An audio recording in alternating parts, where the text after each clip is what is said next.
የዛሬው ውይይታችን የህፃናት መብት በህግ ያለውን ቦታ እናያለን። ህጉ ለህፃናት መብት መከበር ተፈጻሚነት መብቶቻቸው ካልተከበሩ ምን አይነት የህግ ተጠያቂነት ያስከትላል የሚለውንና ሌሎች ጉዳዮችን እናነሳለን። የፕሮግራሙ አዘጋጅና አቅራቢ ዙባይ ዳወል ነኝ። አታሎ ምህረት ቴክኒኩን ይቆጣጠርልናል። ውይይታችንን እንድትከታተሉ በአክብሮት እንጋብዛለን።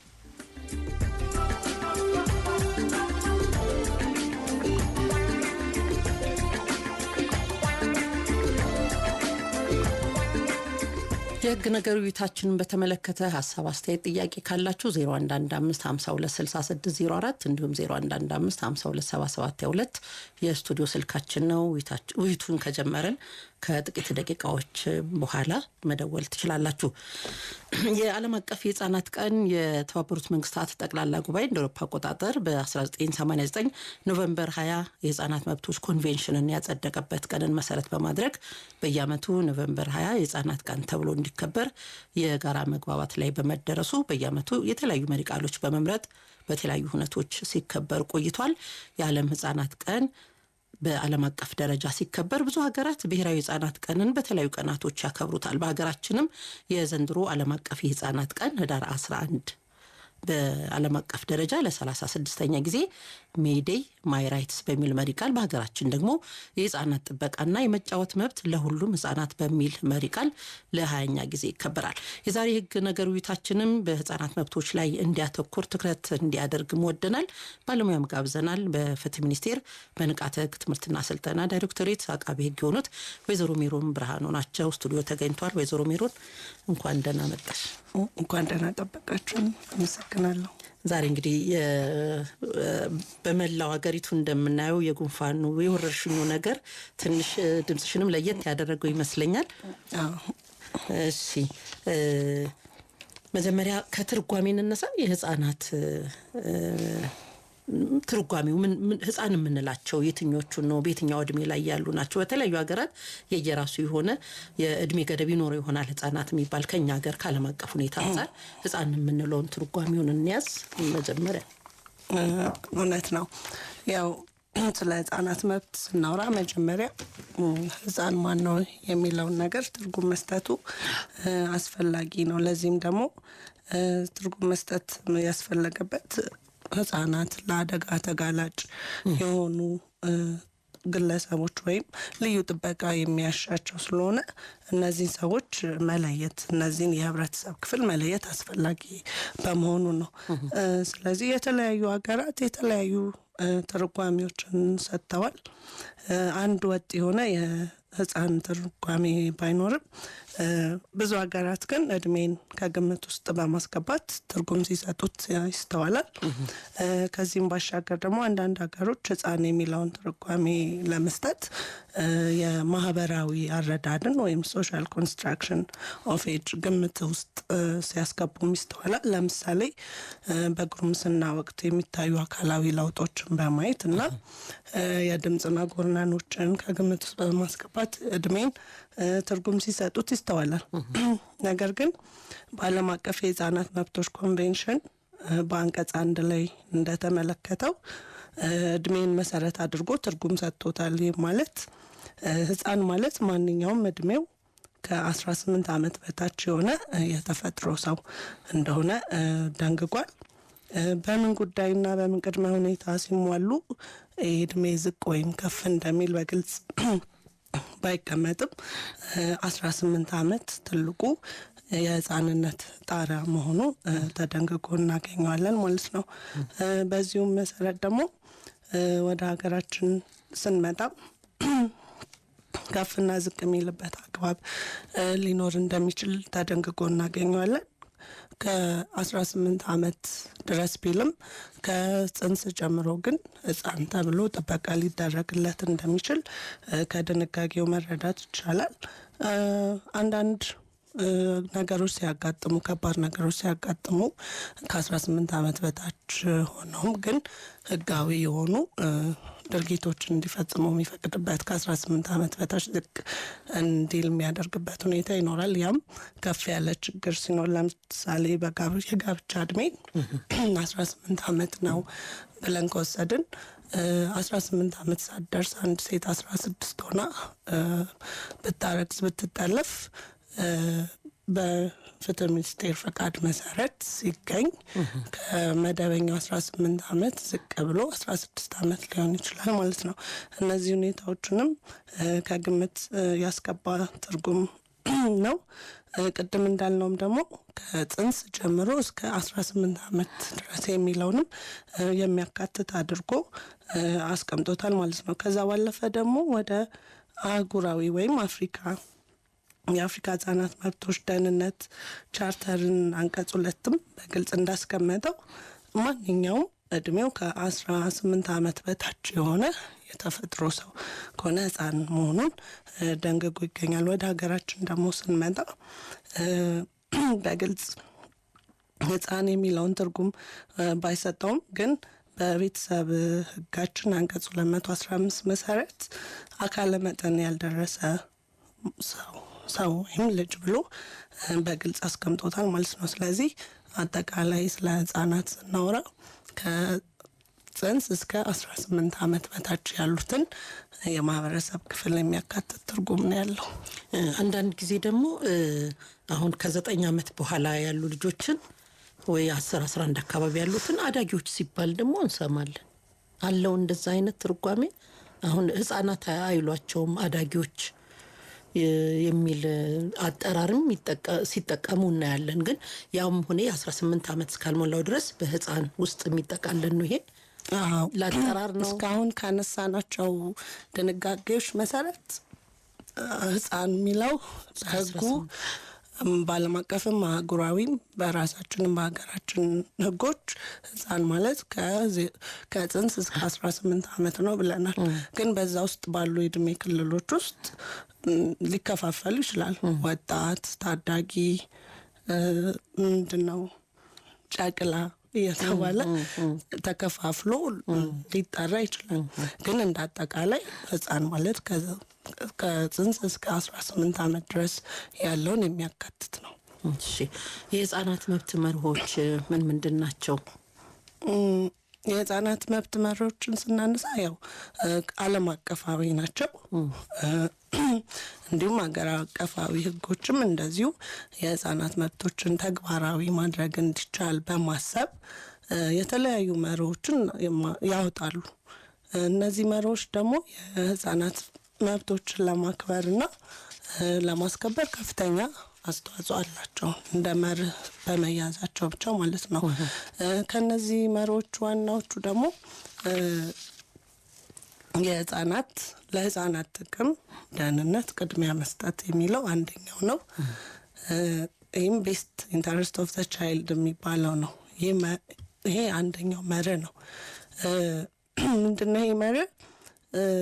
ለህፃናት ውሳኔዎች ሲወሰኑ፣ ለምሳሌ የፍርድ ቤት ውሳኔዎች የሚወሰኑ ከሆነ መጀመሪያ ላይ ውሳኔው የህፃኑን መብት ቀድሞ ሊያስጠብቅለት ይገባል የሚል እንድምታ ያለው ነው። ይህም ለወላጆች በፍቺ በሚለያዩበት ጊዜ ቀድሞ ከነሱ በተሻለ መልኩ ልጆች ላይ የሚኖረውን ጥቅምና ጉዳት፣ የልጆችን አስተዳደግ በተመለከተ የትኛው ነው ለህፃናት የተሻለ የሚሆነው የሚለውን የእነሱን ጥቅምና ደህንነት ቅድሚያ የማስጠበቅ ግዴታንም የሚጥል ስለሆነ የመጀመሪያው መርሃችን ይሄ ነው።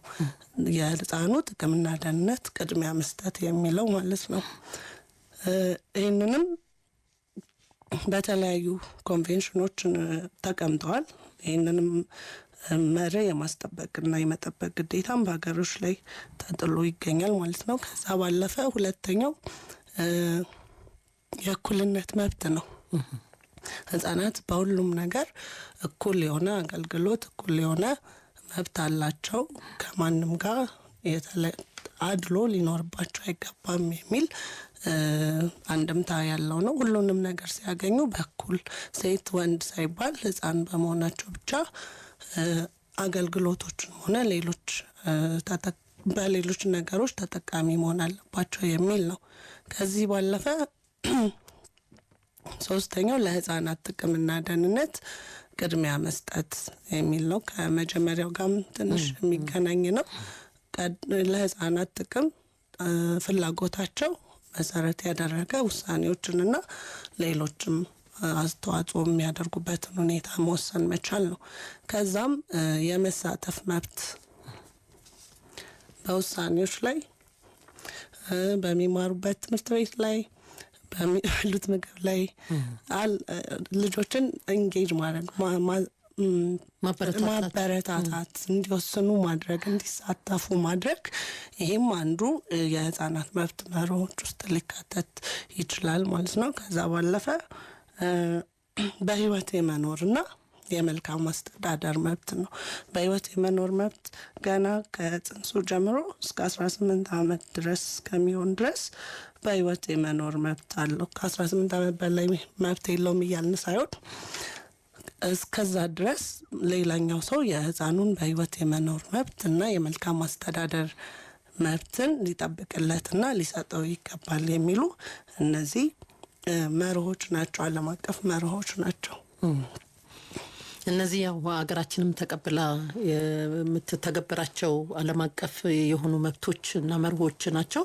ሀገራችንም ይሄንን ትቀበላለች። በተጨማሪ ደግሞ በኢትዮጵያ የህፃናት መብቶች ደግሞ የተቀመጠበትን ሁኔታ በዛውኔ እነዚህ አሁን ያነሳናቸው ዓለም አቀፍ የህፃናት መብትን መሰረት አድርገው በአህጉርም ደረጃ ደግሞ ወጥተው ከዛ ደግሞ በሀገራችንም በህገ መንግስቱ አንቀጽ 9 ላይ እንደተገለጸው በግልጽ ወደ ሀገራችን ስናመጣቸው የራሳችን ህጎች ስለሆኑ በዛ አግባብ እነዚህ መርሆች ህፃናትን በሚመለከት ተግባራዊ የምናደርጋቸው ናቸው።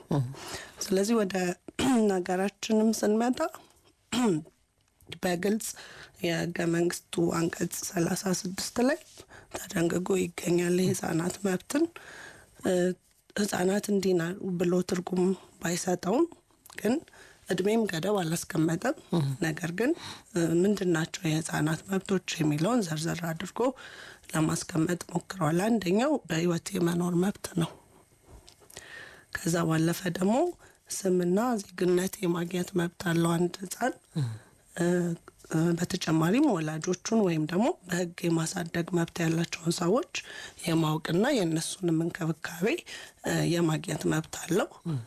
ከዚህም ከፍ ሲል ከጉልበት ብዝበዛ የሚዳርጉ ልማዶች የመጠበቅ በትምህርት ቤት፣ በጤና፣ በደህንነቱ ላይ ጉዳት ከሚያደርሱ ስራዎች እንዳይሰራ ያለመገደድና ከመስራትም የመጠበቅ መብት እንዳለው በግልጽ አስቀምጧል።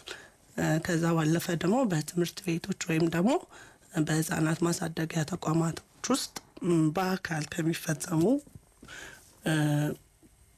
ኢሰብአዊ የሆኑ ጭካኔ የተላበሱ ከቅጣት ነጻ የመሆን መብት እንዳላቸው በግልጽ በህገ መንግስታችን አንቀጽ 36 ላይ ተቀምጧል ማለት ነው። ይህም ቅድም ካነሳናቸው የህፃናት መርህ ውስጥ በህይወት የመኖርን የመልካም አስተዳደርና ለህፃናት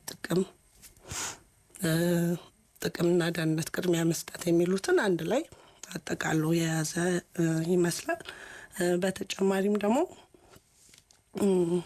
ህፃናትን የሚመለከቱ እርምጃዎች በሚወሰዱበት ጊዜ መንግስታት ወይም ደግሞ በግል በጎ አድራጎት ተቋማት፣ በፍርድ ቤቶች እንዲሁም በአስተዳደር በባለስልጣን ወይም ደግሞ በህግ አውጪ አካላት ላይ የህፃናትን ደህንነት በቀደምትነት ታስቦ ሊሰራ እንደሚገባም ያስቀመጠ ነው። ስለዚህ እነዚህ በግልጽ አንቀጽ 36 ላይ የህፃናት መብት መርሆችን የምናይበት ድንጋጌ ነው ማለት ነው። ከዚህ ባለፈ ሌሎች የቤተሰብ ህጋችንም ብነሳ በግልጽ አስቀምጦታል። ይቅርታ እንዴ እሺ የተሻሻለ የቤተሰብ ህጋችንም ህፃናት ጉዳይን የሚያካትቱ ድንጋጌዎች አሉ። ስለ መወለድ፣ ስለ አባትነት፣ እናትነት፣ ስለ አሳዳጊነት፣ የሞግዚትነት በዝርዝር ምን ሁኔታዎችን ማሟላት እንዳለባቸውና ቀለብ የማግኘት መብት፣ ፍቺ ሲፈጸምም የልጆችን አጠባበቅና የህዝብ በሚመለከት ምን አይነት ውሳኔዎች ሊሰጡ እንደሚገቡ በዝርዝር ደንግጎ ይገኛል ማለት ነው። ከዚህ ባለፈ ደግሞ አሰሪና ሰራተኛ አዋጅ ቁጥር 1156 2011 ላይ ወጣው በህፃናት በተለይም ከ18 ዓመት ያልሞላቸው ህፃናት ባይሰሩ ይላል። ከ15 ዓመት በታች የሆኑ ደግሞ ጭራሽ ሊሰሩ አይገባም ይላል። ነገር ግን 15 ዓመት የሆናቸው ልጆች ደግሞ እንዲሰሩ ፈቅዶ ግን ደግሞ መስራት የሌለባቸው የስራ አይነቶችንም ዘርዝሮ በግልጽ ያስቀመጠበት ስለሆነ የህግ ማዕቀፋችን የህፃናት መብት በሚያስከበር መልኩ ተደንግጎ ይገኛል ማለት ነው።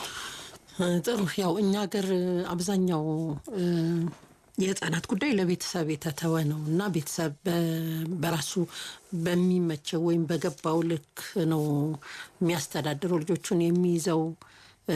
እንደዛ ነው በብዛት የምናየው እና ሌላው ደግሞ በሚያየው ነገር ተገቢ አይደለም ብሎ የመጠየቅ እንደዚህ መሆን የለበትም ብሎ የመናገርም ድፍረትም የለም፣ መብቱም አይመስልም። አንድ ህፃን መብቱ ካልተከበረለት በቤተሰቡም በወላጆቹም ቢሆን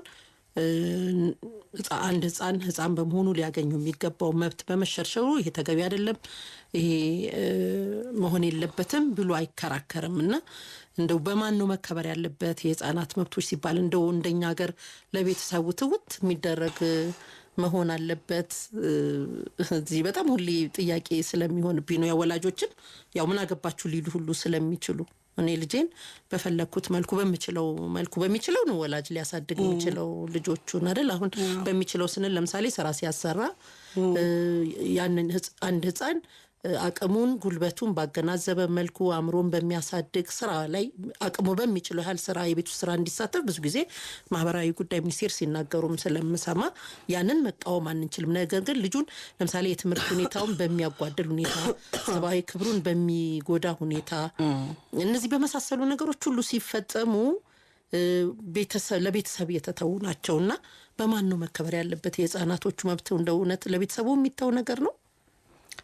የህፃናት መብት መከበር ለቤተሰብ ብቻ የሚተው ነገር አይደለም። ሁሉም በየደረጃው የራሱ ኃላፊነት አለበት። ወላጅ እንደ ወላጅ ያንን ህፃን ወልዶ እስከሚያሳድገው ለአካለ መጠን እስከሚያደርሰው ድረስ የራሱ ኃላፊነት አለበት፣ በህግም የተጣለበት። ከዛ ባለፈ ደግሞ ትምህርት ቤቶች የራሳቸው ኃላፊነት አለባቸው። የሃይማኖት አባቶች በየድርሻው ያለው ስራ ቦታ ላይም ሊሆን ይችላል። የመንግስት ተቋማት ውሳኔ የሚያስተላልፉ ቅድም አንስተናቸዋል፣ ፍርድ ቤቶች ብለናል።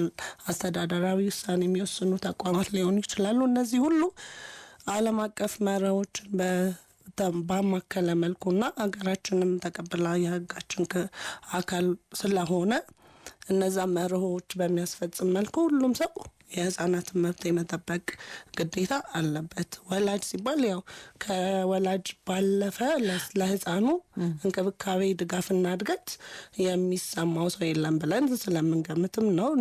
እውነታውም ደግሞ እንደዛ ነው። ግን በየደረጃው ደግሞ ሁሉም የራሱ ኃላፊነት አለበት። ዓለም አቀፍ መሰረታዊ መብቶቻቸው ሊጠበቁ ይገባል። ከዛ ውስጥ አንዱ የእኩልነት መብት ነው ብለናል። በጾታ፣ በዘር፣ በጎሳ፣ በቋንቋ ሳይለይ ማንኛውም ሁኔታ ላይ ልዩነት ሳይደረግበት እያንዳንዱን ነገር የማግኘት መብት አለው። ከዛ ባለፈ ደግሞ መብላትና መጠለያ የማግኘት መብት አለው አንድ ህፃን። ሁሉም ልጆች ለትክክለኛ እድገታቸው አስፈላጊ የሆነውን ምግብ የማግኘት እንዲሁም ከቤተሰቦቻቸው ጋር የሚኖርበትን ቤት የማግኘትና የመደሰት መብት ሁሉ እንዳላቸው በግልጽ ዓለም አቀፍ ስምምነቶች ላይ ተቀምጠዋል። ይሄኛው ሁል ጊዜ እንደተፈለገው ላይሄድ ይችላል። ግን የራሳችን የሆነ ጥረት መብላትና መጠለያ ማግኘት አሁን ከቤተሰብም ነው የሚጀምረው። አንድ ልጅ ሲወልድ፣ ሁለት ልጅ ሲወልድ፣ ሶስት ልጅ ሲያድግ የማሳደግ አቅሙን ራሱ ነው የሚያውቀው አይደለ? ብዙ ጊዜ ልጅ በድሉ ያድጋል፣ የራሱን እድል ይዞ ይመጣል የሚል የኛ ሀገር ዘዬ ስላለ ነው።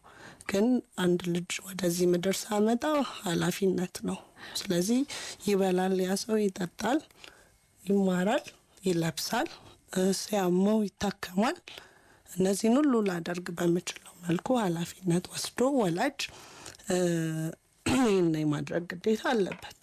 ከዚህም ከፍ ሲል ደግሞ መንግስትም በተቻለው መጠን እነዚህ መብቶች እንዲከበሩ የራሱን የሆነ አስተዋጽኦ ሊያደርግ ይገባልና በአንድ ሰው ላይ ብቻ የሚጣል አይደለም። የትምህርት መብቶችም አላቸው። ትምህርት የማግኘት መብት አለ። ሁሉም ልጆች ችሎታቸውን ለማዳበር የራሳቸውን የወደፊት እድል ለመፍጠር የትምህርት የማግኘት መብት አላቸው። ትክክለኛ ስነልቦናዊ፣ ስሜታዊ፣ ማህበራዊ፣ ኢኮኖሚ እድገታቸውን በሚያስጠብቅ መልኩ ትምህርትም፣ መጠለያ፣ ምግብም ማግኘት አለባቸው። ከዛ ደግሞ በጤና የመቆየት መብትም አላቸው። ስለዚህ ጤናቸውን የሚያከታተሉበት የሚያገኙበት ተቋም ደግሞ ያስፈልጋል። ያንን ደግሞ ቤተሰብ ተቋም አይገነባም። መንግስት አለ፣ የግል ድርጅቶች አሉ። ስለዚህ ህብረተሰቡ ወይም ወላጅ አቅሙ በፈቀደው መልኩ ልጁን ሊያሳክምበት የሚችለውን ደግሞ የሕክምና ተቋም፣ የትምህርት ቤት የመገንባት ደግሞ ራሱን የቻለ የመንግስትና የሌሎች ተያያዥ ድርጅቶች ኃላፊነት ነው። ግን እንደዚህ አይነት መብቶች በብዛት ስምምነቶቹም ግዴታ የሚጥሉት መንግስት ላይ ነው። ስለዚህ መንግስት በተቻለው አቅም ቀስ በቀስም ቢሆን የማሟላት ግዴታ አለበት። ይህን ከግንዛቤ ልንወስድ ይገባል። ወላጆች ደግሞ የማሳከም በህይወት የመኖርም መብት አላቸው ትልቁ። ስለዚህ ህጻናት በህይወት እንዲኖሩ ሀገር ሰላም መሆን አለበት። አካባቢያቸው ለህይወት የሚያሰጋ ነገር መኖር የለበትም። በሽታ ካለ በሽታ የመቆጣጠር ግዴታ መንግስት ላይ ሊወድቅ ይችላል። ስለዚህ ይሄ ሁሉ በአንድም በሌላ ከቤተሰብ ባለፈ ከፍ ያለውን ደግሞ አብዛኛው ነገር ሰርቪሱ የሚሰጠው በመንግስትም ስለሆነ ወደ መንግስትም ሊያደላ ይችላልና የቤተሰብ ትምህርት ቤት ደግሞ ልጆች ሲሄዱ አይምሯቸውን የሚያሳድግ ውሳኔ እንዲወስኑ የሚያስችል አቋም ላይ የማድረግ ደግሞ የትምህርት ቤቶች ግዴታ ነው። ጤና ተቋም ላይ የዶክተሮች የነርሶች ራሱን የቻለ ኃላፊነት አለ። ስለዚህ ተያያዥ ነው። ለከሌ ብለን የምናስቀምጠው ጉዳይ ሳይሆን ሁሉም በራሱ ኃላፊነቱን ሊወጣ የሚችልባቸው ነገሮች ናቸው። ስለዚህ የህጻናት መብቶች በየድርሻው ባለው ሁሉ መከበር ይገባል። ሁሉም ሰው ያከብራቸዋል። እንደምን አረፈድክ?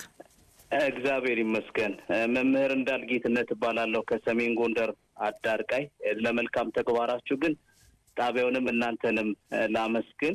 እንግዲህ ህጻናት የነገ ሀገር ተረካቢ ዜጎች እንደመሆናቸው መጠን እንደ ማንኛውም ተፈጥሯዊ ሰው መብት ያላቸው ነው ብዬ አምናለሁኝ። በተለይ በስነ አእምሮ፣ ስነ ልቦናዊና ማህበራዊ ግንኙነቶች እንዲሁም አካላዊ ሁኔታ ምክንያትም ተጨማሪ ጥበቃ እንደሚያስፈልጋቸው እሙን ነው። ከዛ አንጻር ነው እንግዲህ ዓለም አቀፍና ብሔራዊ ህግ ማዕቀፎች ተደንግገው ተግባራዊ ሆኑት።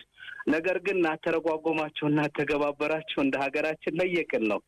በተለይ ባለፉት ጊዜያቶች እንደ ሀገር በሚያጋጥመን ሰው ሰራሽና ተፈጥሯዊ ችግሮች ህጻናትን መብት ልናስከብር ይቅርና የህጻናት ላይ የሚያርፍባቸው የሰቆቃ ዱላ ከፍተኛ ነው። ይሄ ደግሞ ዛሬ የተፈጠረ ሳይሆን ለረጅም ጊዜ የመጣ ነው። ሀገራችን ደግሞ የዓለም አቀፍ ስምምነቶች አንዱ አካል ናትና እንደው ይሄን ተግባራዊ ማድረግ የተሳነን ለምንድን ነው? እኔ በዋነኛነት እነዚህ የዓለም አቀፎቹ መሰረታዊ ህጻናቶች መብት ኮንቬንሽኖች መርሆች እንደው ለህጻናቱ ለራሱም ሆነ ለሌሎች ባለድርሻ አካላቶች በሚገባ ሁኔታ እውቅና ተፈጥሮላቸዋል ወይ? እኔ በስርዓተ ትምህርቱን በሰፊው እየተሰጠ እንዳልሆነ ይታያል እና እንደው ከዚህ አንጻር እንግዲህ እንዴት ያዩታል ነው? እንግዲህ የህጻናት መብት መርሆቹ በህገ መንግስታችንም ቢሆን እንዲሁም በዓለም አቀፍ ስምምነቶች ላይ የተዘረዘሩ መርሆች አሉ። እንደው የእኩልነት መብትም፣ ለህጻናት ጥቅም የመሳተፍ መብትም፣ በህይወት የመኖር እንዲሁም ሌሎች ነገሮች እንደው የህይወት መኖሩን ትርጉም እንኳን ብንወስድ ባለፉት ጊዜያቶች ኮቪድን ማስታወስ ይቻላል። አሁንም ደግሞ በሀገራችን የተፈጠረውን ችግር ማየት ይቻላል እና ዘግናኝ የሆኑ ድርጊቶች በህጻናት ላይ እየተፈጸሙ ነገር ግን መፈጸማቸው ብቻም ሳይሆን በእነዚህ ዙሪያ ላይ የሚሰጠው የህግ ቅጣት ራሱ እንደው ትክክል ነው ብዬ ማላምንም በግሌና እነዚህን ነገሮች እውነት አስተገበረናቸዋል ወይ? እንዴት ነው እንግዶች አሁን የህጻናት መርሆችስ የሚባለው ትርጓሜው እንደው ካለንበት ነባራዊ ሁኔታ አንጻር እንዴት ያዩታል ነው? የመጨረሻ ግን የሀገራችን ህገ መንግስት ለህጻናት ትርጉም ያልሰጠው ወይም የእድሜ ገደብ ያላስቀመጠ ቢሆንም ለህጻናት መብት በዝርዝር በአንቀጽ 36 ደንግጎ ይገኛል። ለምንድን ነው እድሜስ ያልተቀመጠለት? እንደው ከዚህ ጋር ተያይዞ ሰፋ ያለ ነገር ላይ በሕገ መንግስታችን ላይ ያላስቀመጥንበት ምክንያት ምንድነው? ስር እየሰደደ የመጣውን የህፃናት ጥቃት ለመከላከልስ እንደ ሀገርና ማህበረሰብ ምን ማድረግ አለብን? ምን እስከማን ይጠበቃል የሚለውን ለመጠየቅ ነው። ክብረት ይስጥልኝ ዙበይዳ፣ እስከ መጨረሻው ከእናንተ ጋር ነኝ። እሺ፣ እናመሰግናለን መምህር እንዳልክ። ሌላ አድማጭ። ሄሎ፣ ሰላም ደህና ናቸው። እንዴት አረፈዳችሁ? እንዴት አረፈድክ? ደህና ዳዊት ካየት አመሰግናለሁ።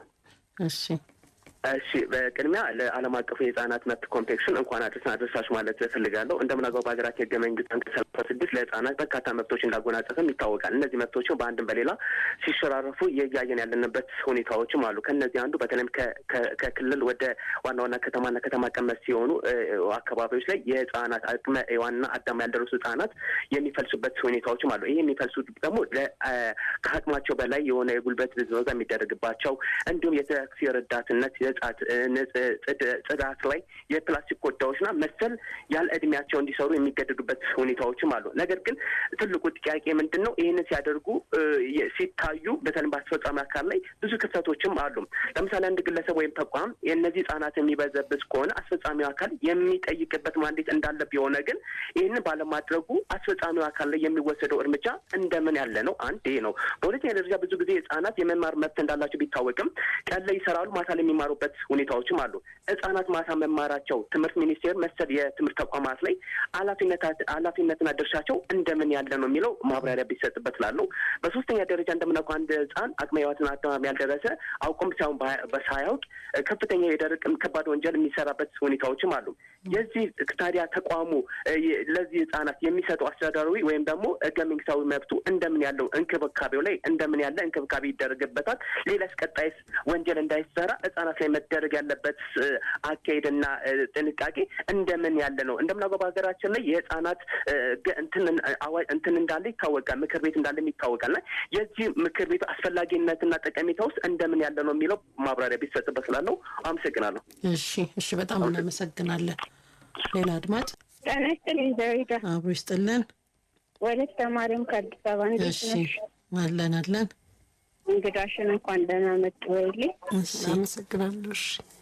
እናመሰግናለን። ያው ህጻናት እንግዲህ ያው ሀገር ተረካቢ ናቸው። ህጻናት ግን ብዙ መብት እንዳላቸው እንሰማለን። ነገር ግን አሁን በየመንገዱ ያሉትን ህጻናቶች በደላላ የሚዘዋወሩትን ህጻናቶች መብታቸውን እስከየት ድረስ ነው ህጉ የሚያስከብርላቸው? አሁን በአዲስ አበባ መሬት ካየነ ከዘመድ መጥተው በጣም የሚሰቃዩ በየቤቱ አሉ።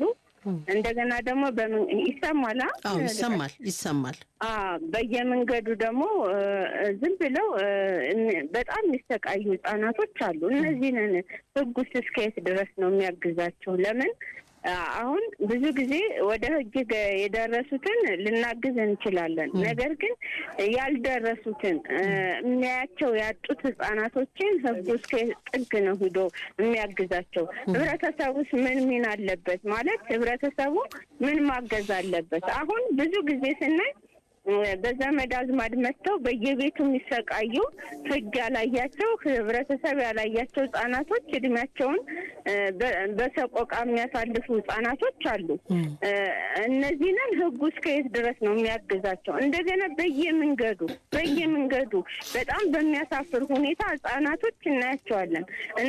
ዝውውርም አለ፣ የህጻናት ዝውውርም አለ። አሁን ከክልል ሲመጡ እንኳን ፍተሻ ላይ እንኳን ሲገኙ በፊት የሚቀርበት ሁኔታ ነበር። አሁን ላይ እየመጡ ነው ያሉት እና እነዚህን ህጉ እስከየት ጥግ ያግዛቸዋል የሚለው ነው። ዘወይዳ በጣም አመሰግናለሁ ስላቀረብሽ። አመሰግናለሁ። እሺ ወለተ ማርያም እናመሰግናለን። ወይዘሮ ሜሮን የአድማጮቻችን ጥያቄዎች ጥሩ ጥያቄዎች ናቸው አይደል? ህብረተሰቡ ጋር በተለይ ከግንዛቤ ጋር በተያያዘ አንዳንዶቹ ነገሮች ባለማወቅ የምንፈጽማቸው በተለምዶ የሚደረጉ ነገሮች ናቸው። ማህበረሰቡን ቢያዩ የማይጠቁመው የማይከላከለው በቃ የሆነ ያኗኗር ዘይቤያችን ሆኖ ከህፃናት ጋር ያለን ጉዳይ እንዳልኩት ለዛ ሰው የተተወ ስለሚሆን ነው። ወደ አድማጮች ሀሳብ ከመሄዳችን በፊት የመብት ጥሰት በተለይ ህፃናት የመብት ጥሰት ሲፈጽም ብዙ ጊዜ አሁን በቅርብ ቤተሰብ ሊሆን ይችላል፣ በትምህርት ቤት እንደዚህ አይነት ነገር ምን አይነት ተጠያቂነት ያስከትላል የሚለውን ብናይ ደስ ይለኛል። ለምሳሌ ትምህርት ቤቶች አንዳንድ ጊዜ በጣም አላግባብ የሆነ ቅጣት ቀጥተው ይገኛል። በጣም ከፍተኛ ጉዳት ካልደረሰ ደግሞ የልጆች ቅጣት እኛ ሀገር ልጅ መቀጣት አለበት የሚል አቋም ብዙዎች ላይ ስለሚኖር የተለመደ ነው፣ ወይም ደግሞ ምንም አይደለም ተብሎ ነው የሚታለፈውና ምን አይነት ነው የመብት ጥሰታቸው የምንለው? መብቶቻቸው ተጥሰዋል የምንለው ምን ሲፈጸም ነው? ምን አይነት ተጠያቂነት አለባቸው? የቅርብ ቤተሰብም ትምህርት ቤትም የመሳሰሉ አሳዳጊም ቢሆን የመብት ጥሰቶቹ አይነቶች ዘርፈ ብዙ ሊሆኑ ይችላሉ። ግን ብዙ አይነት ጥቃት፣ የቤት ውስጥ ጥቃት ሊኖር ይችላል። ትምህርት ቤት ላይ ጥቃት ሊፈጸም ይችላል። በየቦታው ህጻናቶቹ በሚገኙበት ቦታ ላይ ሁሉ ጥቃት ሊፈጸም ይችላል። የቤት ውስጥ ጥቃት፣ ኢኮኖሚያዊ ጥቃት፣ አካላዊ ጥቃት እያለን ወሲባዊ፣ ስነልቦናዊ እንዲሁም ደግሞ ፖለቲካዊና ማህበራዊ ጥቃቶች አድርገን ልንወስዳቸው እንችላለን። በዓለም አቀፍ የህጻናት መብት ስምምነት እንደተደነገገው ህጻኑ በወላጆቹ ሊሆን ይችላል፣ በህጋዊ አሳዳሪዎች ወይም ደግሞ በማንኛውም ሌላ ሰው ስር በሚገኝበት ጊዜ ማናቸውንም አይነት አካላዊ ወይም አእምሮዊ ጥቃት፣ በደል፣ ጭቆና፣ ግዴለሽነት ወይም ቸልተኛ አያያዝ፣ ማንገላታት ወይም ደግሞ ብዝበዛና የወሲብ ጥቃት እንዳይደርስባቸው አባል ሀገራት ተገቢ የሆነ ህጋዊ፣ አስተዳደራዊና ማህበራዊ እንዲሁም ትምህርታዊ እርምጃዎችን ይወስዳሉ ብሎ በግልጽ አስቀምጦት ይገኛል። ስለዚህ ከዚህ አንቀጽ ድንጋጌ ይዘት በመነሳት በህጻናት ላይ የሚፈጸም ጥቃት ማለት ሆን ተብሎ ኃይልን ወይም ደግሞ ጉልበትን በመጠቀም ወይም ለመጠቀም በማስፈራራት በአንድ ህጻን ጤንነት ላይ፣ ህይወት ላይ፣ እድገት ላይ ወይም ክብር ላይ ተጨባጭ የሆነ ወይም ደግሞ ወደፊት ሊደርስ የሚችል ጉዳት ማድረስ እንደሆነ በግልጽ አስቀምጦታል ማለት ነው። ስለዚህ እነዚህ ጥቃቶች ትምህርት ቤት ይፈጸማል ብለናል። በቤተሰብ፣ በቅርብ ዘመድ፣ በወንድም፣ በቢሮ ኃላፊዎች፣ በሃይማኖት አባቶች ሁሉ ሊፈጸሙ የሚችሉ ጥቃቶች ናቸው። በቤተሰብ ስንል ቸልተኛ አያያዝ ጀምሮ ልጅን ቸል ብሎ ከማሳደግ አካላዊም ሆነ ስነልቦናዊ ጥቃትን ማድረስ ቤተሰብ ውስጥም ሊጀመር ይችላል። ከዛ ከፍ ሲል ደግሞ በትምህርትና በሌሎች ተቋማት ላይ በማንኛውም ቦታ ሊፈጸሙ ይችላሉ ማለት ነው። ይህንን ጥቃቶች የሚሄዱት ዞሮ ዞሮ የወንጀል ድንጋጌ ላይ ስለሆነ የወንጀል ጉዳይም ስለሆኑ የወንጀል ህጋችን በ2004 የወጣው የወንጀል ህጋችን እነዚህን ከተለያዩ ጥቃቶች ጋር ተያይዞ የተለያዩ ቅጣቶችን አስቀምጧል። ስለዚህ የተወሰኑትን ማየት ብንችል ለምሳሌ አካላዊና ስነልቦናዊ ጥቃት ጋር ተያይዞ በግልጽ አንቀጽ 576 ላይ ህጻናትን በእንክብካቤያቸው ስር ያሉ ህጻናትን ፍላጎታቸውን ቸል በማለት ለአደጋ በማጋለጥ ወይም አካላዊና አእምሯቸውን በማጎሳቆል የሚያንገላቱ ወላጆች ካሉ፣ አሳዳጊዎች ወይም ደግሞ አሳዳሪዎች ካሉ ከ3 ወር በሚደርስ ቀላል እስራትና በመቀጮ ሊቀጡ እንደሚችሉ በግልጽ አስቀምጦት ይገኛል። ጉዳቱ ደግሞ ከበድ ባለ ጊዜ ደግሞ በተጨማሪነት ከፍ ያለ ቅጣት የአካል ጉዳትን በማስቀመጥ ሊከሰሱ እንደሚችሉ በግልጽ ተቀምጦ ይገኛል ማለት ነው። ቻል ማለት የሚበላው ምግብ መስጠት ላይሆን መከልከል ሊሆን ይችላል። በር ዘግቶበት ሄዶ ሊሆን ይችላል። ጥሎት መንገድ ላይ ጥሎት ሄዶ ሊሆን ይችላል። ከወላጅ የሚፈለገውን ከአሳዳጊ የሚፈለገውን አይነት እንክብካቤ ሳያደርግ ሲቀር በምንም አይነት ምክንያት ሊሆን ይችላል። ይሄ አካላዊና ስነልቦናዊ ጥቃት ስለሆነ ህጻናት ላይ የሚደርሰው በእስርና በገንዘብ መቀጮ ሊቀጣ የሚችልበትን ሁኔታ አስቀምጧል የወንጀል ህጉ። ከዚህ ባለፈ ደግሞ ህጻናት ላይ የሚፈጸመው ከአድማጮቻችን ሲነሳ የነበረው የተለያየ ወሲባዊና ጾታዊ ጥቃቶችን መሰረት ያደረገ ሲሆን ደግሞ በግልጽ አስገድዶ መድፈር ሲሆን ለምሳሌ እድሜው ከ15 ዓመት በታች የሆነ ህፃን ተደፍራ ከሆነ ወይም ደግሞ ከ15 ዓመት በታችም ሆና ከ13 ዓመት በታችም ሆና ተደፍራ ከሆነ ቅጣቱ ለየብቻ አስቀምጦታል። ከ13 እስከ 25 ዓመት በሚደርስና ከ15 ዓመት እስራት በሚደርስ ሁኔታ በእድሜያቸው ልዩነት ከ13 ዓመት በታችና ከ15 ዓመት በታች የሆኑ ህጻናት ሲሆኑ እነዚህን ድንጋጌዎች በግልጽ አስቀምጧልና ከ15 ዓመት እስከ 25 ዓመት በሚደርስ ጽኑ እስራት ሊያስቀጣ እንደሚችል በግልጽ ደንግጎት ይገኛል። ከዚህ ባለፈ አድማጮቻችን ሲያነሱ የነበረው በየመንገዳችንም የምናየው የምንሰማው ብዙ ህጻናት መንገድ ላይ ሚዛን ሲመዝኑ ሲለምኑ ይታያል እና ከየት እንደመጡም አንዳንዶቹ በግልጽ የሚታይበት ሁኔታ አለ። ዘመድ በብዙ ሁኔታ ሊያመጣ ይችላል። አንደኛው ምክንያት አስተምራለሁ ነው። ከዛ ባለፈ ደግሞ በቤት ሰራተኝነትም የሚያመጡ አሉ።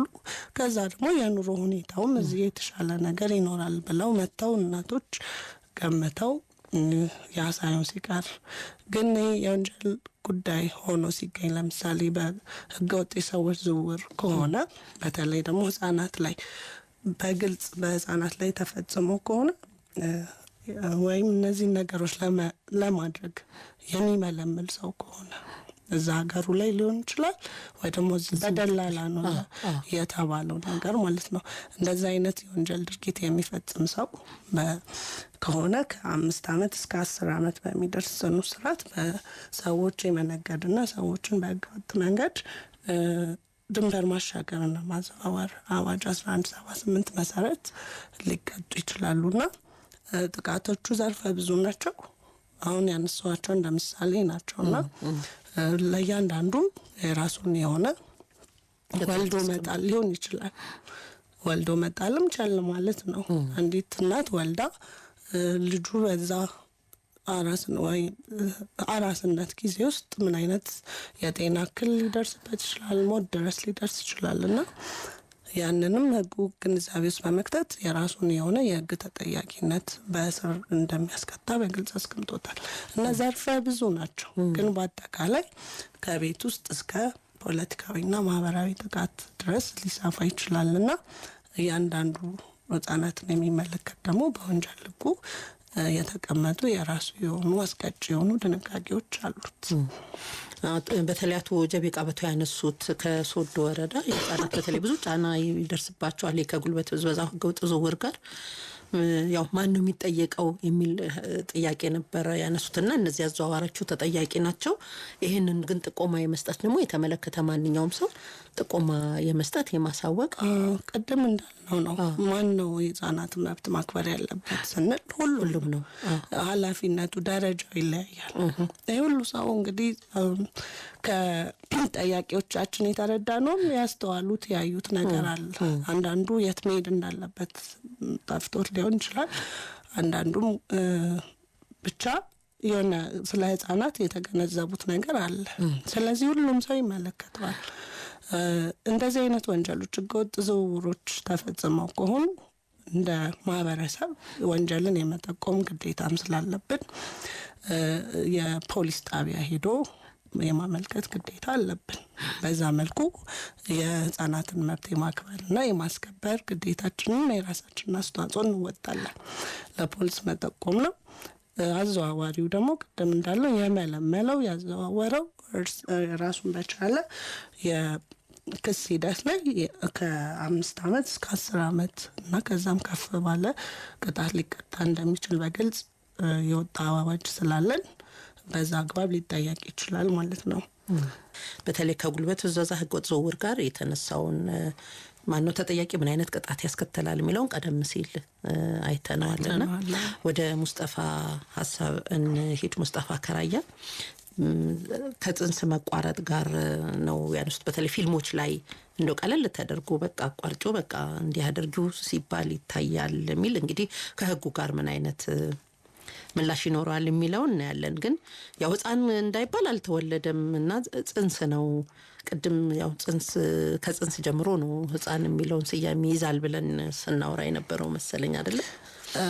ትርጓሜው እንደዛ ሆኖ ያው ስላልተወለደ ከጽንስ ጀምሮ ግን ህፃን እያልን ነው የምንሄደው። እሱን ቅድም ትርጉም ስንሰጠው አገራት በተለያየ መልኩ ትርጉም ሊሰጡት ይችላሉ ነው እና ዓለም አቀፍ ድንጋጌዎችም ዝቅተኛውን የእድሜ ገደብ ሳያስቀምጡ ግን ህፃን የሚለው 18 ዓመት ድረስ ነው። ስለዚህ ዝቅተኛ የእድሜ ክልል ስላልተቀመጠ ያልተወለደን ህፃንም እዛ ድረስ መብት የመጠበቅን አንድምታ ያለው ነው የሚል አንድ መረዳትን ነው አሁን የሚያስፈልገው። አቶ ሙስጠፋ ጥያቄያቸውም ከዛ አንጻር ይመስለኛል ህፃን የሚለው እስከ 18 ስለሚል እስከሚለው ያልተወለደ ህፃንንም ሊያካትት ይችላል። ከተወለደማ እንደውም በቃ ተወልዷል። ግን ደግሞ የተጸነሱ ከ3 ወር በላይ የሆናቸው ህፃናት ደግሞ የራሳቸው የሆነ ይሄ ብዙ ክርክር ያለበት ጉዳይ ቢሆንም ያንንም ሊያካትት ይችላል የሚል አይነት ትርጓሜ የሰጡ ኮንቬንሽኖች ናቸው በሚል መልኩ ሊረዱት ይገባል። ግን ከዚህ ጋር ተያይዞ እሳቸው ያነሱት ነገር ችላ ሊባል የሚገባ ነገር አይደለም። ፊልሞቻችን፣ ማስታወቂያዎቻችን ብዙ ጊዜ እነዚህ ነገሮች በአማከለ መልኩ መተላለፍ አለባቸው። ስናስተላልፍ ምንድነው ለህብረተሰቡ እየነገርን ያለ ነው? ጽንስ ማቋረጥ ህጋዊ ነው እያልን ነው ወይስ ደግሞ ለወንዱ ሊሆን ይችላል እንግዲህ ጽንስ አቋርጭ ብሎ የሚነግራት ለሴቷ ስለሆነ ለሱስ ምን አይነት ትርጓሜ እየሰጠነው ነው ለህብረተሰቡ? ስለዚህ የምናሳያቸው ማስታወቂያዎች፣ የምናስተላልፋቸው ፊልሞች ወይ መጨረሻ ላይ ከህግ ባለሙያ ጋር ሆነው ተማክረው እንደዚህ መብትን ሊያስከብሩ በሚችሉ መልኩ ቢያስተላልፉት ጥሩ ነው። ከዛ ባለፈ ግን የማይሆን ከሆነ ቢያንስ ትክክለኛውን አቋም ሊያስተላልፍ በሚችል የህፃናትንም መብት የሴቶችንም መብት በሚጠብቅ መልኩ ነገሮችን ማስተላለፍ ቢችሉ ከዚህ ይጀምራል። የህፃናት መብትን ማስከበር ትንሽ የምናደርጋት ነገር ብዙ አሁን ይሄ ብዙ ሰው ያየዋል፣ ብዙ ወጣቶች ያዩታል። ስለዚህ ምንም ማለት እንዳልሆነ ነው። በእኛ የወንጀል ህግ ላይ የተደፈረች ከቤተሰብ ያረገዘች ሴት በህጋዊ መንገድ ልታስወርድ እንደሚችል ደንግጓል። ይሄ ነው ህጋዊ መንገዱ። ስለዚህ ሌላ የምናሳየው ነገር ግን የሚያስተላልፈው የማይፈለግ መልእክት ስላለ ከዚህ አንጻር ጥንቃቄ ሊደረግ ይገባል የሚል መልእክት ነው ያለኝ። የመምህር እንዳልክ ጥያቄዎች በርከት ያሉ ጥያቄዎች አሉ። የመምህር እንዳልክ ጥያቄ አፈጻጸም ጋር በተያያዘ ነው የሚመስለው። አንደኛው ትርጉም ያልሰጠው ለምንድን ነው ህገ መንግስታችን የሚለው ነው። በአንቀጽ 36 ላይ ትርጉም አልሰጠም። ህገ መንግስቱ ሊያከብራቸው የሚችለው የህፃናት መብት ምንድን ናቸው የሚለውን ነው ዘርዝሮ ያስቀመጠው። ይሄ የህግ አውጪው ፍላጎት ነው ብለን መደምደም ባንችልም ግን ከዓለም አቀፍ ህጎች የወረስናቸው ስለሆኑ የሀገራችንም አንድ ህጎች ስለሆኑ በዓለም አቀፍ የህፃናት መብቶች ላይ የተደነገጉትንም ሆነ አህጉራዊ መብቶች ላይ የተደነገጉትን ትርጓሜዎች መውሰድ እንችላለን። ስለዚህ ባይሰጠውም ግን ደግሞ ህፃን ምን ማለት እንደሆነ ከተለያዩ የራሳችንም የቤተሰብ ህግ ላይም በግልጽ እንደተቀመጠው 18 ዓመት ያልሞላው ህፃን ነው ተብሎ በግልጽ ስለተቀመጠ ምንም እንኳን ህገ መንግስቱ ሁሉንም ነገር አካቶ ባይዝም ሌሎች ዝርዝር ህጎች ግን በግልጽ ያስቀመጡትና ዓለም አቀፍ ስምምነቶችንም ወስደን ትርጉም መስጠት ስለምንችል ብዙ ከተግባራዊነት አንጻር ብዙ ችግር የፈጠረ ጉዳይ አይደለም። ለምንድን ነው መተግበር ያልቻለው? ብዙ ምክንያቶች፣ ዘርፈ ብዙ ምክንያቶች ሊኖሩት ይችላሉ። ይሄ ሪሰርችም ይፈልጋል። ሁሉም እያንዳንዱ ሰው እያንዳንዱ ተቋም ምን ሰርቻለሁ የሚለውን ማየት ከቻለ ምን እያረኩ ነው የሚለውን ማየትና መገምገም ከቻለ ወደ ተግባራዊነት የሚሄድ እድሉ ሰፊ ነው። ምንድን ነው የቀረን የሚለውን ማየቱ ተገቢ ነው እና ይሄ መረጃ ላይ መሰረት ያደረገ ጥያቄ ስለሆነ ከአቅም ጉዳይም ሊሆን ይችላል። እነዚህ መብቶችን መንግስት ያስከብራል ስንል ወዲያውኑ አይደለም፣ በአፋጣኝም አይደለም።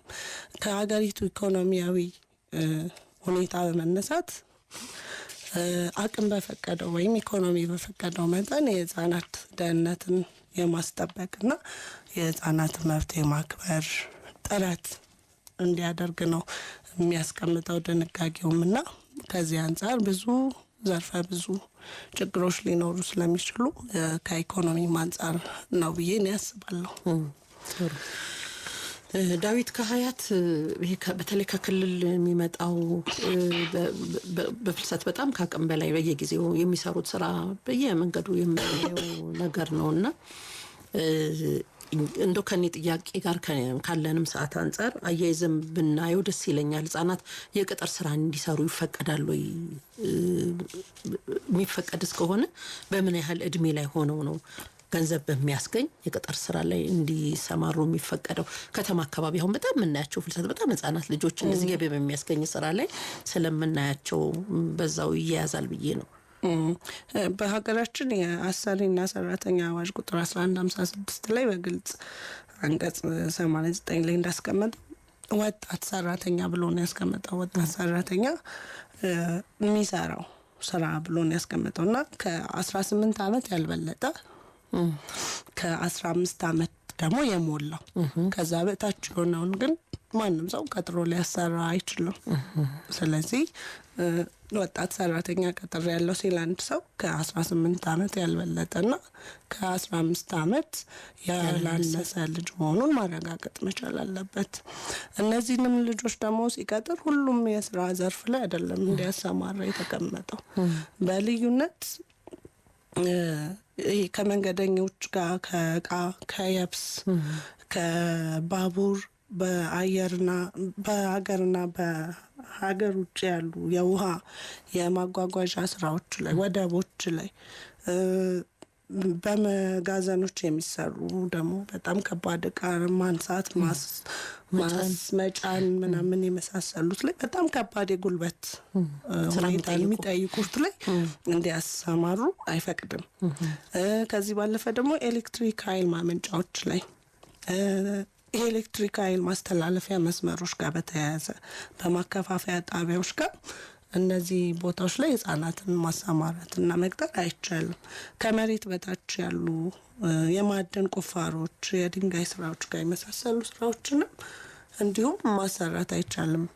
በቆሻሻ ማስተላለፊያ ቦዮችና ዋሻ ቁፋሮች በመሳሰሉት ላይ እንዲሰሩ አይፈቀድም።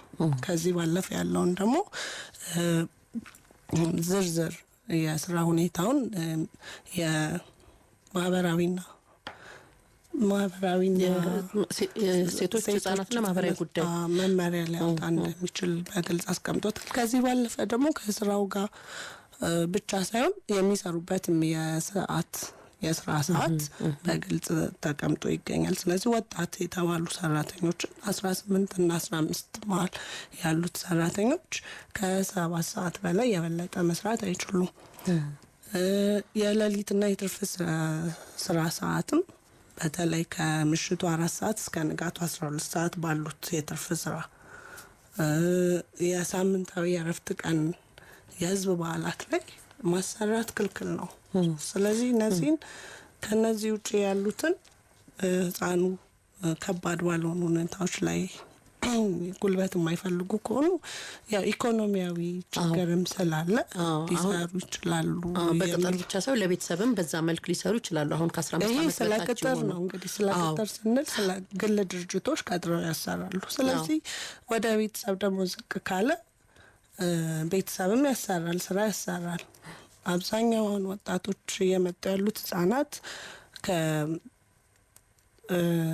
ከሽመና ጋር ተያይዞ ከሽመና አሁን መንገድ ላይ የምናያቸው ሚዛን የተለያዩ ሶፍት ማስቲካ ላይ የመሳሰሉ የመሸጥ እንደዚህ አይነት ነገሮች መንገድ ላይ ንግድ የሚሰሩ በተለይ ሚዛን የሚሰሩ ልጆች እንዲሁ ተመልምለው የመጡ የሚመስሉ አሉ።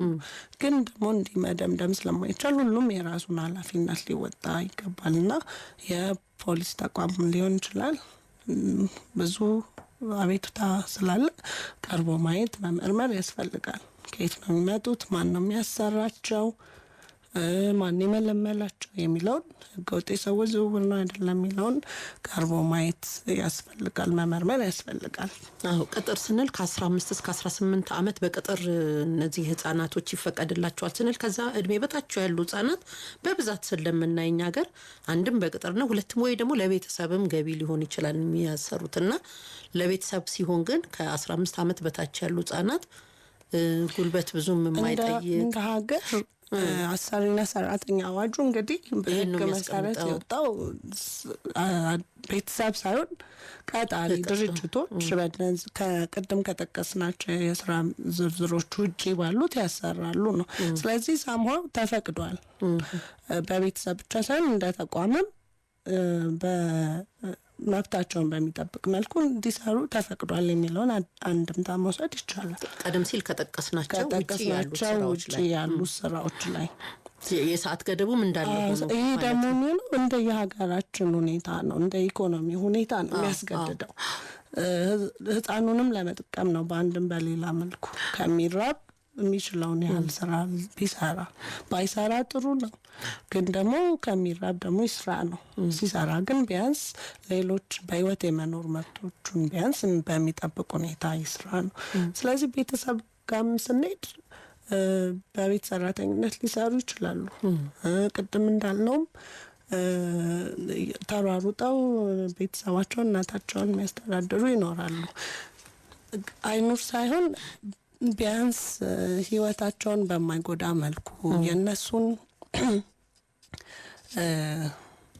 ጉልበት በማይበዛበት መልኩ መሆን አለበት ነው። እሺ የዳዊትን እንደው እንዳናልፋት መጠይቀው አንድ ህጻናት ምሽት ላይ መማራቸው የትምህርት ሰዓታቸው መማር አለባቸው መብታቸው ነው ብለናል። ምናልባት እንደ ግዴታ የሚቀመጥ አለ ሰዓት ምሽት ላይ አሁን ልጆቹ ትምህርት መማራቸው ያ ምሽት ላይ ባይማሩ የምንልበት ከነዛ መብቶች አንጻር ነው። ምሽት ላይ ሲሆን ይደክመዋል፣ ህፃን ልጅ ነው፣ ይረባዋል፣ ራሱን መጠበቅ አይችልም፣ አደጋ ሊደርስበት ይችላል ከሚለው አንጻር ነው። ግን ደግሞ ከማይማር ቢማር የተሻለ ነው። ከባድ ወንጀል ቢሰራ እንደው ህፃኑ 18 ዓመት ሳይሆነው የህግ ተጠያቂነቱ ምንድነው? እንዴት አይነት የህግ ተጠያቂነት ነው የሚኖረው? ወንጀል ተጠያቂነት ጋር በተያያዘ በግልጽ በእኛ ሀገር እስከ 9 ዓመት የሆኑ ህጻናት ወንጀል ላይ ገብተው ቢገኙ ተጠያቂ አይሆኑ፣ ነጻ ያወጣቸዋል ህጉ በግልጽ። ከዛ በላይ ያሉት ህጻናት ደግሞ ከባባድ ወንጀል ፈጽመው ሊገኙ ይችላሉ። እንደ መደበኛው ከ18 ዓመት በላይ እንዳሉ ሰዎች አይደለም የፍርድ ሂደታቸው የሚሄደው። ከጣቢያ ጀምሮ በቤተሰባቸው ታጅበው ነው የሚሄዱት። ቤተሰብ ከሌላቸው ዋስ የሚያስወጣቸው ከሌለ በማረሚያ ቤት ምንድነው ወጣት ማቆያ አለ፣ እዛ ነው የሚቆዩት። የሞት ፍርድ አይፈጸምባቸውም 18 ዓመት በታች የሆኑ ህጻናት። ስለዚህ የፈጸሙት ወንጀል ከባድም ቢሆን ግን በእድሜያቸው መሰረት ቅጣቱ በዛ ልክ ነው የሚሰራው እና ከ9 ዓመት በታች የሆኑ ደግሞ ፍጹም የወንጀል ይህ ኃላፊ ናቸው፣ ተጠያቂ አይሆኑም። ጥሩ ማጠቃለያ አድማጮቻችን በደንብ ግንዛቤ እንዲይዙ ማጠቃለያ የሚሆን ነገር ወይዘሮ ሜሮን ትነግሪናለሽ። ጊፍቲና ወለተ ማርያም የሰጡት ሀሳብ አለ። ህጻናት ላይ ጥቃት የሚያደርሱትን መከታተል ይገባል። በተለይ ወደ ከተማ የሚመጡ ህጻናት ላይ ቁጥጥር ቢደረግ ብላለች ጊፍቱና ለማህበረሰቡም ግንዛቤ ቢሰጥ የሚል ሀሳብ አንስታለች። የወለተ ማርያምም እንደዚሁ በደላላ የሚዘዋወሩ ህጻናትን ያው እንዴት ነው ህጉ መብቱን የሚያስከብረው፣ ህጉ እንዴት ያግዛቸዋል የሚል ሀሳብ አንስታለችና ይሄንን መነሻ አድርገሽ ህብረተሰቡ አድማጮቻችን ግንዛቤ ሊይዙ ይገባል የምትዩን ማጠቃለያ እናድርግ። ያው እንግዲህ የህፃናት መብት ቀኑም ህዳር 11 ይከበራል ብለናልና መከበሩ ጥሩ ነው። ዋናው ግን ህጻናት በዓለም አቀፍም ሆነ በአህጉራዊ እንዲሁም ደግሞ በሀገራችን የተከበረላቸው ብዙ መብቶች አሏቸው። እነዛ መብቶች ግን ከወረቀት በዘለለ ልናስፈጽምላቸው የምንችለው ሁሉም ሰው የራሱን ኃላፊነት ማወጣት ሲችል ነው። ቀደም እንዳልነው እንደ ወላጅ ምንድነው ማድረግ የምችለው፣ እንደ አስተማሪ ምንድነው ልረዳ የምችለው፣ እንደ ጤና ባለሙያ፣ እንደ መንግስት መጨረሻ ላይ ሄዶ መንግስት ጋር ነው የሚደርሰው። ስለዚህ ሁሉም የራሱን የሆነ ኃላፊነት መወጣት ከቻለ በአንድም በሌላም እያንዳንዱን የህፃናት መብት ማክበር እንችላለን። ወላጅ ከወለዱ ጀምሮ እስከ 18 ዓመቱ ድረስ ለዛ ልጅ የሚያስፈልገውን ነገር በኃላፊነት መወጣት ከቻለ፣ በትዳር መቆየት ከቻለ፣ የሚበተኑ ልጆች፣ ጎዳና የሚወጡ ልጆች፣ በሌሎች ሰዎች ኃላፊነት ላይ የሚወድቁ ልጆችን መቀነስ ከቻለ፣ እንደምንም ትምህርት ቤት የመንግስትም ይሁን መላክ ከቻለ፣ ማሳከም ከቻለ፣ ኃላፊነቴ ነው ብለን መወጣት ከቻለ ሁሉም ማለት አንድ ሰው ወደ ሌላው የሚጠቁመው የራሱን መጀመሪያው መወጣት ሲችል ነው። ስለዚህ እንደ ማህበረሰብ ብዙ የተነሱ ነገሮች አሉ፣ ብዙ የሚቆረቁሩ ነገሮችን አንስተዋል። ስለዚህ ህገወጥ የልጆች ዝውውር አለ ከተባለ በአካባቢያቸው ላይ የሚያዩትን ለአካባቢው ፖሊስ ማሳወቅ ከቻሉ፣ ፖሊስም ያንን ተቀብሎ መመርመር ከቻለ፣ አቃቢ ህግም ክስ መመስረት፣ ፍርድ ቤትም የህፃናትን መብቶች በሚጠብቅ መልኩ ውሳኔ መስጠት ከቻለና መንግስት ደግሞ ኢኮኖሚው አቅሙ በፈቀደለት መልኩ ቅድሚያ ሰጥቶ የእነዚህን የህፃናት መብቶች ማስከበር ከተቻለ መብቱ በትክክል መረጋገጥና መከበር ይችላል። እና የሁሉም ሰው ጥያቄ የሚጀምረው መልሱ የሚጀምረው ከራሱ ነው። እኔ ምን ማድረግ እችላለሁ በራሴ አቅም የሚለው መመለስ ከቻልን ነው። እና ብዙ ጊዜ ወደ ሌላው ሳንጠቁም ራሳችን በራሳችን ማድረግ የምንችለው እኔ ባለኝ የስራ ኃላፊነት ምን ድረስ መሄድ እችላለሁ የሚለውም በቁርጠኝነት ማረጋገጥ ከቻልን ሁሉም ሰው የህፃናትን መብት ማክበርም መጠበቅም ይችላልና ይህንን ከግንዛቤ ሊወስድ ይገባል እላለሁ። በጣም አመሰግናለሁኝ። አድማጮቻችን የዛሬው ህግ ነገራችን የህፃናት መብት ላይ ትኩረት ያደረገ ነበር። ባለሙያችን በፍትህ ሚኒስቴር በንቃተ ህግ ትምህርትና ስልጠና ዳይሬክቶሬት አቃቤ ህግ የሆኑት ወይዘሮ ሜሮን ብርሃኑ ነበሩ። እስካሁን ማብራሪያ የሰጡን። ሳምንት በሌላ ርዕሰ ጉዳይ እንገናኛለን። ስለተከታተላችሁን እናመሰግናለን። መልካም ቀን።